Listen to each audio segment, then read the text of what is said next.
कैसे हैं आप सब? I hope you all are very well. आप सब सही होंगे, ठीक होंगे। मैं हूं अमित सिंह आर्या। बीएचयू से मैंने यूजी और पीजी की पढ़ाई की है एंड देन आफ्टर स्वास्थ्य विभाग में मैं 3 साल तक काम करता रहा। और आपको व्यवस्था के बारे में वो चीजें मैं बताऊंगा, ये जो सिस्टम है ये किस हिसाब से कोलैप्स्ड है, करप्ट है। आपको मैं उसका एक साक्षात नमूना अभी दिखा रहा हूं। एक्चुअली ये जो आप देखोगे इसमें ये आरटीआई की रिप्लाई है, किसी भाई ने भेजा था ग्रुप में। और इसको जब आप एनालिसिस करोगे तो आपको नई चीजें पता चलेंगी कि अनारक्षित वर्ग के लिए एक एग्जाम्पल है ये कि कितना कम सीट बचा है अब बिहार में। साथ ही साथ बाकी भी जो कैटेगरी है उनके लिए भी कोई बहुत बड़ा तीर नहीं मार दिया है सरकार ने। वो वही काम कर रही हैं जो पिछले 20 साल 25 साल से पेंडिंग था। मतलब 20-25 साल से नौकरी नहीं दी गई थी। कोई राजनीतिक बात नहीं है, ये एक सच्चाई है।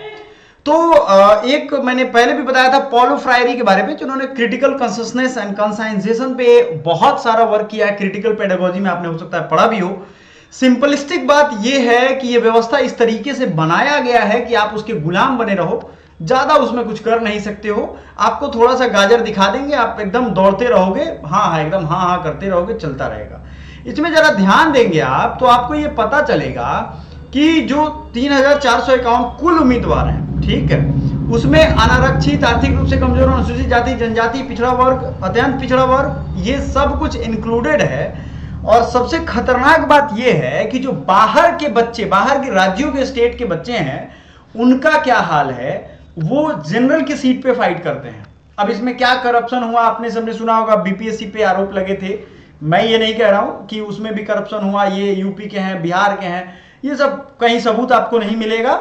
बस मैं एक बात कह रहा हूं कि अगर ये सारी चीजें हैं तो आप लोगों से जो वोट लेने आते हैं, जो इसी व्यवस्था का हिस्सा बनकर आपको व्यवस्था का रंग दिखाते हैं, आप लोग उनसे सवाल क्यों नहीं पूछते हो?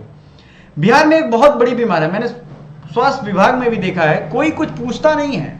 किसी ने किसी से पैसा मांग लिया, कोई कुछ पूछेगा नहीं। उसको रोकने की तो बात ही छोड़ो, आत्मा इस कदर मरा हुआ है। अभी बिहार में सिपाही के बच्चों का एग्जाम हो रहा था, उसका भी क्वेश्चन पेपर एनालिसिस आपने देखा होगा। उसमें बच्चों देखोगे तो वो पूछेगा, अरे सेटिंग तो अंदर से हो ही गया है। बहुत बच्चा कह रहा है कि सर सेटिंग तो हो ही जाता है, बिहार है ना। देखो इस बात पे कितना भरोसा है कि सेटिंग हो ही जाता है, सब हो रहा है, हो जाएगा। अरे किस कदर मरे हुए कि ये सब चीजें सोच रहे हो। इसका सबसे बड़ा फर्क पड़ा कि पढ़ने वाले लोग जो हैं उनमें एक छिछला ज्ञान हो गया है। एक सिपाही की परीक्षा में 9वां 10वां का सिलेबस, और वो भी वो बहुत मुश्किल से पास कर पा रहे। 9वां 10वां पढ़े ही नहीं, दिमाग विकसित हुआ ही नहीं है। अब बच गया व्हाट्सएप और फेसबुक और यूट्यूब से जो थोड़ा बहुत ज्ञान मिल रहा है वो काम आ जा रहा है।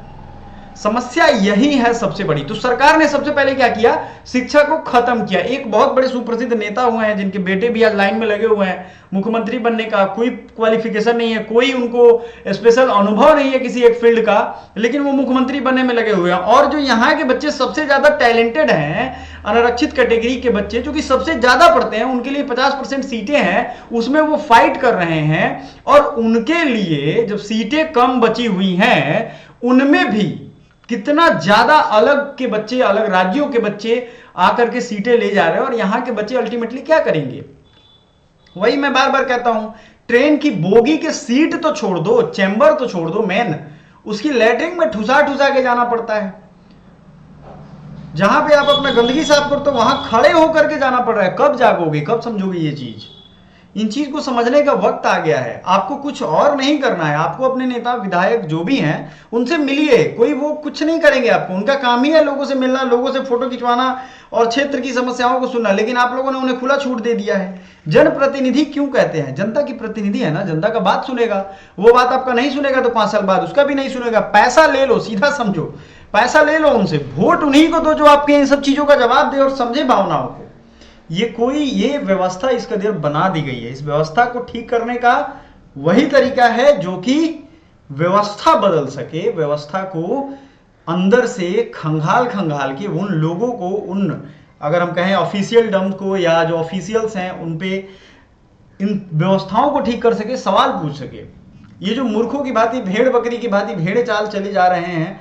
हर चीज पे सोचना जरूरी है, फालतू की चीज पे सोचना बंद करना है और काम की चीजों को सोचना है कि ऐसा क्यों हो रहा है। ये मैं देखा तो आहत हो गया। पिछली बार मैंने बीपीएससी के एज के ऊपर वीडियो बनाया था, उस बीपीएससी एज वाली वीडियो में आप देखेंगे तो मैंने उसमें क्लियरली कहा ये इसीलिए हो रहा है क्योंकि पूछने वाले लोग कम हैं।